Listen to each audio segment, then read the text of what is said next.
Welcome to Vet Talk, the veterinary podcast. First, a few updates. The astute listener may have noticed we have updated our theme song. I hope you enjoy it. It sounds a little more cool and hip, as the young people say. Publishing has been sporadic to non-existent until the last few weeks, and I've been able to push out some projects and updates that I've really been working on for over a year. Mainly, that is because of all that is going on in life. In the last year, I went from a relief veterinarian and mobile practitioner to having my own brick and mortar clinic. It's been a big change and an enjoyable one. With that, I'm trying to streamline the flow of information for everyone. So I will be shutting down the Vet Talk Facebook page. I encourage everyone who was following that page to move over to my clinic Facebook page, which you can find by searching Licking Valley Veterinary Services or facebook.com/LVVS2010.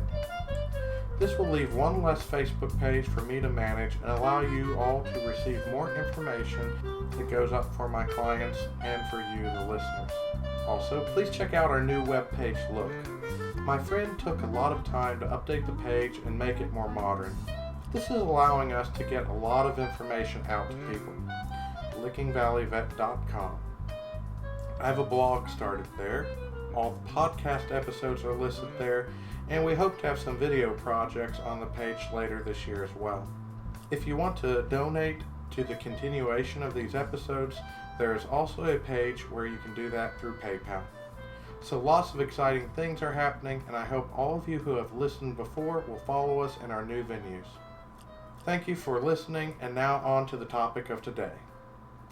I'm Dr. Nathan, and today we will be discussing a topic a little bit more related to veterinarians and vet students, but may give regular clients a perspective of the care they are receiving from their vet clinics, and a perspective on what I've been doing for the last 10 years of my practice life.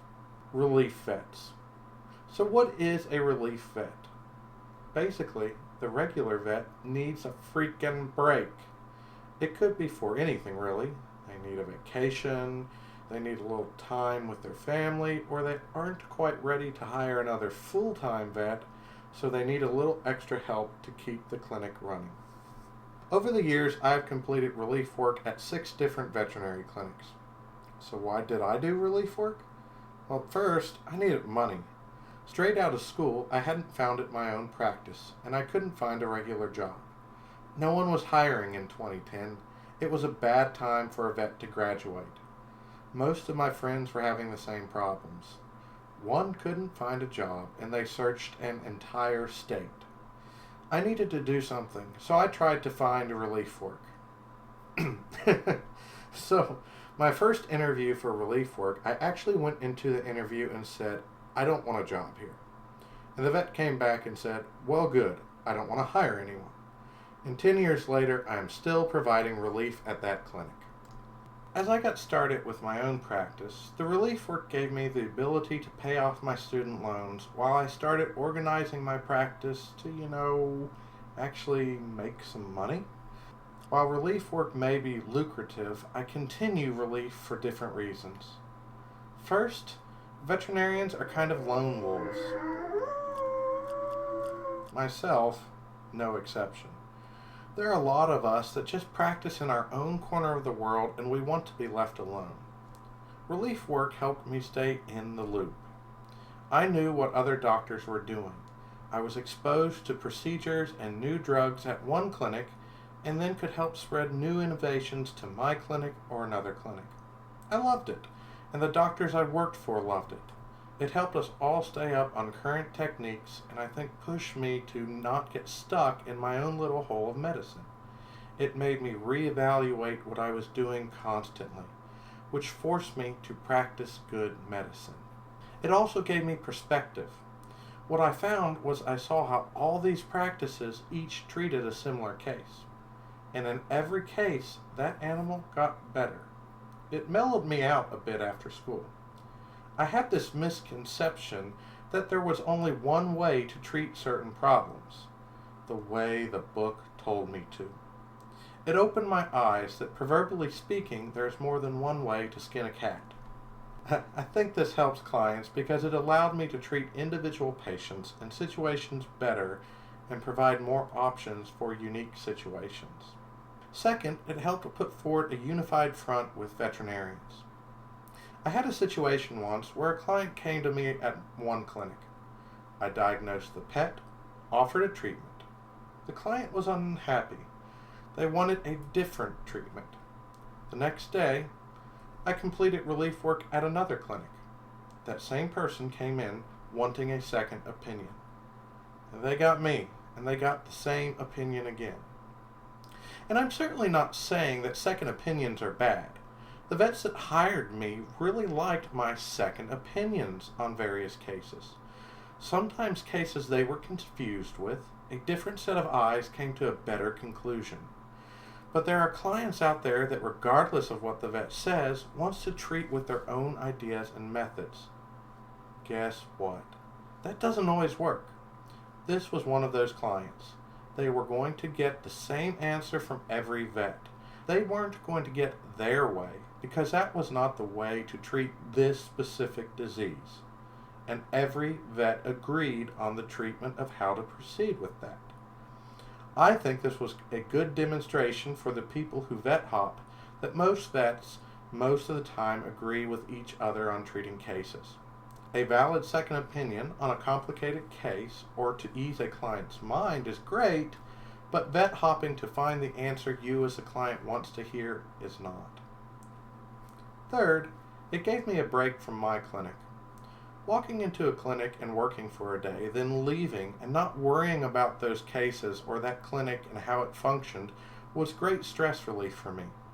Typically, at my clinic, I had to follow up with the cases, with the outcomes, with ordering drugs for the individual cases, making sure the employees are paid, paying the electric bills, and all that jazz.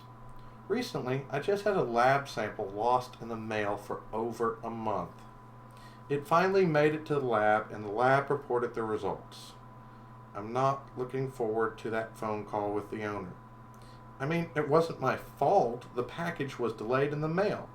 I even tried to look for it by contacting the post office. That didn't help. But I still have to explain to him why his test results are over a month late. When I do relief work, I can leave some of those annoying tasks for other people. It is nice for me to just walk into a clinic and practice medicine. For vets considering going away from being an associate or an owner and becoming a relief vet, this could be beneficial. It reduces your stress because you can walk out at the end of the day and during the day just focus on patient care. And if you charge right, you can make a full-time salary as a relief vet. So, for vets thinking about doing relief work as part of your regular job, there are a few rules you should live by. Number 1, don't recommend other vet clinics. You are there at that clinic. I have been at clinics and saw cases that I would have handled slightly differently at my clinic or at another clinic, but I followed the clinic's guidelines that I was at the moment. This clinic had a laser to treat a cranial cruciate ligament tear. The other clinic recommended surgery. It was not my place to push one or the other. I diagnosed the problem and followed the clinic protocol. That didn't mean I didn't tell the vet at the clinic of the other option, but I didn't confuse the client. Both ways fixed the problem. Number 2, don't steal clients. So I had my practice that I ran. I never tried to steal clients to my practice. Did I get some? Yes. But I never told them to come to me. I just never lied. Many people are interested in the relief vet. Where is he or she from? Does he just work here one day a week?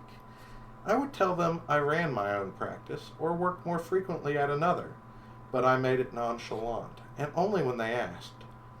I saw it as my goal to make the clients at that practice happy there, so they would return, and then that vet would make money and be likely to hire me back.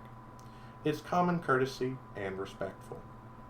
I have even had people say they would come to me, and I told them, no, these are a good group of vets here. That's why I'm here. I only practice at places I think practice quality medicine. Which also means, going back to the point before, that I'm okay following these clinic protocols.